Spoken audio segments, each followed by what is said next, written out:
நண்பர்களே, டாக்டர் மகாலிங்கம். இன்றைக்கி நான் உங்கள்கிட்ட ஷேர் பண்ணுறது, ரீசெண்டாக எனக்கு ஒரு பேஷண்ட் வந்து ஒரு டவுட் கேட்டிருந்தாங்க. என்னென்னா, சார், சித்த மருத்துவத்தில் அரச மர இலை சாப்பிட்டா கன்சீவ் ஆக வாய்ப்பு இருக்கா, கருத்தரிக்க வாய்ப்பு இருக்கா அப்படின்னு என்கிட்ட கேட்டிருந்தாங்க. அதுக்கான பதில் தான் நான் சொல்ல போகிறேன். சித்த மருத்துவத்தில் ஒரு ஹைப்போதீசிஸ் இருக்குங்க. அரச மர இலை வந்து கன்சீவ் ஆகிறதுக்காக வெயிட் பண்ணிகிட்ருக்க விமன்ஸ் வந்து தாராளமாக பயன்படுத்தலாம். இந்த அரச மர இலை வந்து பெண்களுக்கு கருப்பை சினைப்பை சார்ந்து வரக்கூடிய தொந்தரவுகளை சரி செய்து கன்சீவ் ஆக வாய்ப்பு இருக்குது அப்படின்னு வந்து ஒரு ஹைப்போதீசிஸே இருக்குது. அதுக்கு காரணம் வந்து இதில் உள்ள துவர்ப்பு சுவையும் கைப்பு சுவையும் தான். இந்த துவர்ப்பு சுவை கைப்பு சுவையை வச்சு தான் நான் இந்த ஹைப்போதீசிஸை உங்கள்கிட்ட ஷேர் பண்ணுறேன். இன்ஃபர்டிலிட்டியில் இன்றைய காலகட்டம் நிறைய சவாலாக இருக்குது. அதுலேயும் வந்து அன்னோன் காஸ் ஆஃப் இன்ஃபர்டிலிட்டின்னு சொல்லுவாங்க.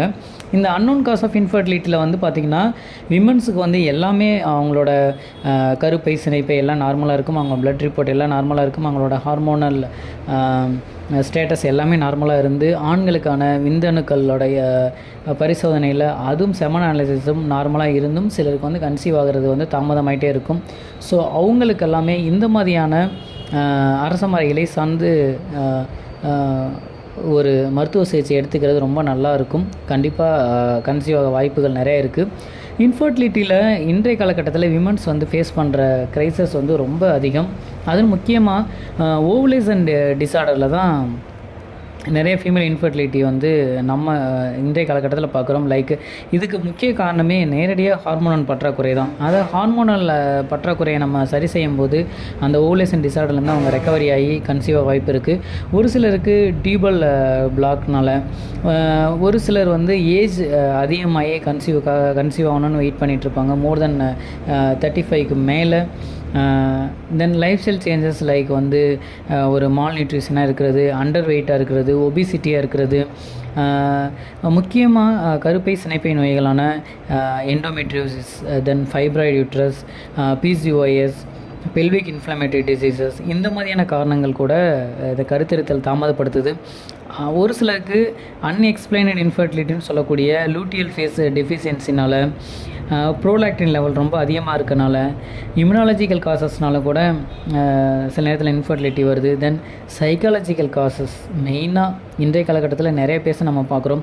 ஸோ இந்த மாதிரி சைக்காலஜிக்கல் காசஸ்லாம் சரி பண்ணுறதுக்கு இந்த அரச மர இலை, இந்த துவர்ப்பு சுவையும் கைப்பு சுவையும் சேர்ந்தது வந்து தாராளமாக நீங்கள் பயன்படுத்துங்க.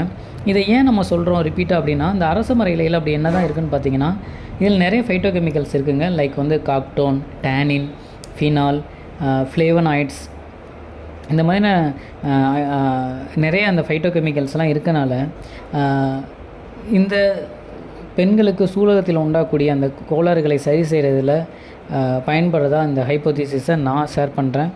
இந்த ஃப்ளேவனாய்ட்ஸ்லாம் நம்ம சொல்கிறோம்ல, இந்த ஃப்ளேவனாய்ட்ஸ்லாம் வந்து பார்த்திங்கன்னா செல் சிதைவிலிருந்து தடுக்கக்கூடிய ஒரு முக்கியமான ஒரு ஆல்கலாய்ட்ஸ். இது வந்து பார்த்திங்கன்னா ஒரு ஜீனோட மியூட்டேஷனை வந்து ப்ரிவென்ட் பண்ணக்கூடியது, மரபு சார்ந்து வரக்கூடிய நோய்களை தடுக்கிறதுல. உதாரணத்துக்கு சொல்லப்போனால் கேன்சர் ப்ரிவென்ஷனில் கூட இந்த ஃப்ளேவனாய்ட்ஸை வந்து நம்ம பயன்படுத்துகிறோம். அதற்கடுத்து செல்லுலாரோட என்சைம் ஃபங்க்ஷனை வந்து மெயின்டைன் பண்ண, ரெகுலேட் பண்ணக்கூடியதுக்கு இந்த ஃப்ளேவனாய்ட்ஸ் தேவைப்படுது. ஃப்ளேவனாய்ட்ஸ் வந்து பார்த்திங்கன்னா ஆன்டி கேன்சர் ஆக்டிவிட்டி, ஆன்டி ஆக்சிடென்டாக, தென் ஆன்டி இன்ஃப்ளமேட்ரி, தென் ஆன்டி வைரல் ப்ராப்பர்ட்டிலாம் இருக்கனால இந்த ஃப்ளேவனாய்ட்ஸ் அதிகமுள்ள இந்த மாதிரி அரச மர இலைகளை நீங்கள் இன்ஃபர்டிலிட்டிக்காண்டி வெயிட் பண்ணுறீங்க, ஒரு அன்னோன் ரீசனாக உங்களுக்கு இன்ஃபர்டிலிட்டி உண்டாயிட்ருக்குன்னா, தாராளமாக மருந்துகளோட இதையும் நீங்கள் தாராளமாக பயன்படுத்தி பயன்பெறுங்கள். இதை பயன்படுத்தும் அளவு அருகில் உள்ள சித்த மருத்துவரை அணுகி பயன்படுத்துங்க. நன்றி நண்பர்கள்.